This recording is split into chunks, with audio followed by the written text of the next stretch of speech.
Everyone, it's Joe, and I'm coming to you with a really quick blog to follow up on the post that I did a few weeks ago on why I think solo travel is amazing. And the reason why I'm coming with this is because since that post, I've received a lot of outreach from people, whether it's been phone calls, texts, DMs, commenting, just communication based on that post that people actually want to know more and want a couple of more practical steps on how to make solo travel not just a figment of their imagination, but an actual reality. So, hence the reason why I'm here, because I feel like this is super quick, super tangible, that you can get it and be well on your way to getting those stamps up with or without people with you. So, yeah. So, thanks for engaging. Thanks for hitting me up because I wouldn't be doing this if it weren't for you all reaching out. So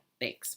So I'm going to call this practical steps to prepare for solo travel or to make solo travel a reality.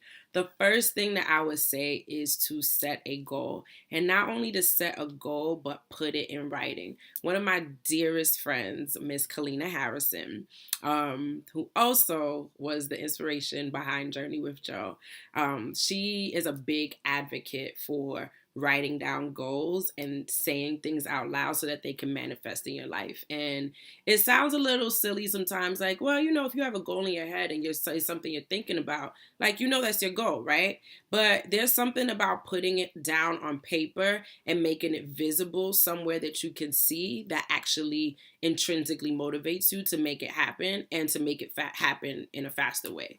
So if you have a goal of going to the Bahamas within the next year, right? Like writing down where you want to go, when you want to go, if you want to go by yourself, if you want to take other people, whatever. But setting down that goal, like, okay, by this date, this is where I want to go, and these are the steps that I need to make it happen. Whether it's, I know I need to apply for a passport by X date, write it down. I need to book a flight by this, write it down.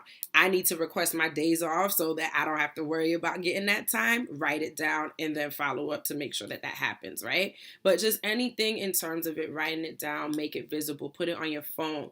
If you need to put it on a piece of paper and stick it on your fridge, if you need to be like my girl Mary Jane and write it on a post-it and stick it on your mirror so you see it every day, whatever it is, write it down so that it becomes real, okay?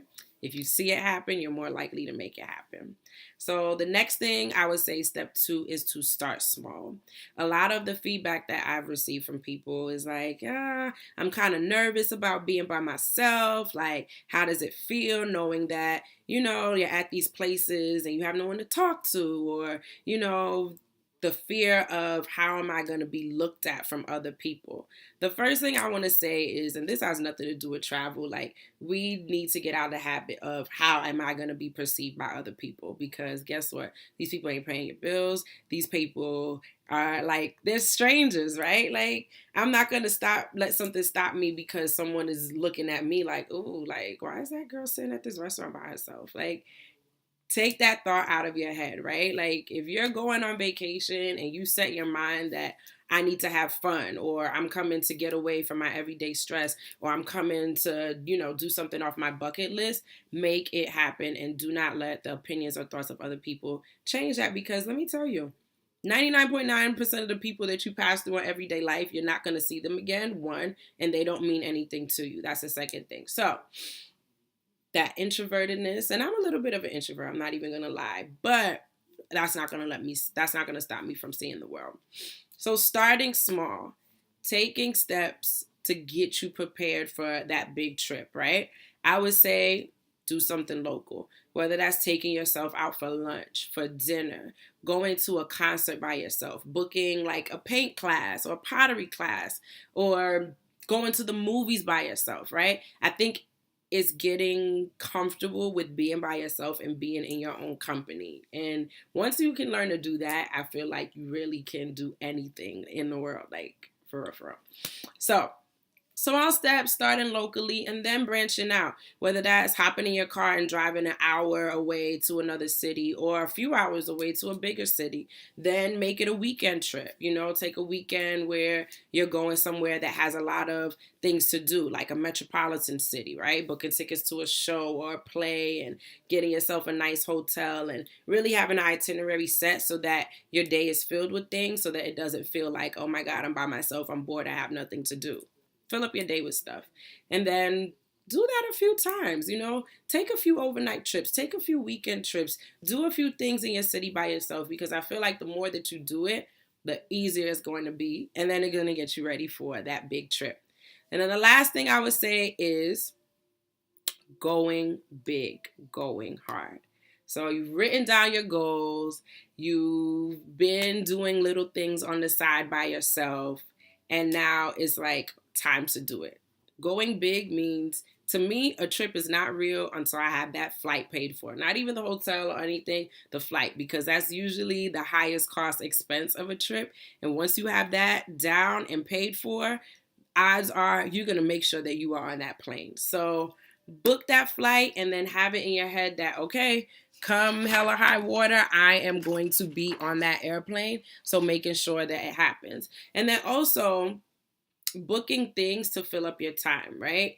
Going to a place that has a lot to offer, and also things to offer that you like, right? If you're an adventurous person, go in places that has, like zip lining or parasailing or jet skiing. If you know you want to relax, a place that has nice spas or, beautiful pristine beaches, or if you're a history person, going somewhere that has a lot of culture and museums and things like that. Like whatever your niche is, I would say definitely go to a place that caters that, because the odds of you, one, having fun are increased. And then it's like also you're going to meet people that also like doing the same things as you. And that's why I'm a big advocate for excursions when you're traveling solo. So writing down your goals, manifesting them, putting them somewhere you can see it. 2, starting small and locally, doing things on your own, in your region, in your area, and then going big, booking that flight and making it happen. I really, really, really hope that those tips helped. And again, if you have any more questions or feedback, please, please, please write me, shoot me a text or email, info@journeywithjo.com. And also, if anything here was helpful for you, please, I'm asking you to comment below. Let me know how it was helpful. Share it. Retweet it, repost it, anything like that will help to get the word out. I would thoroughly appreciate it. So again, thank you for watching, and I look forward to speaking with you and hearing from you all soon. Take care.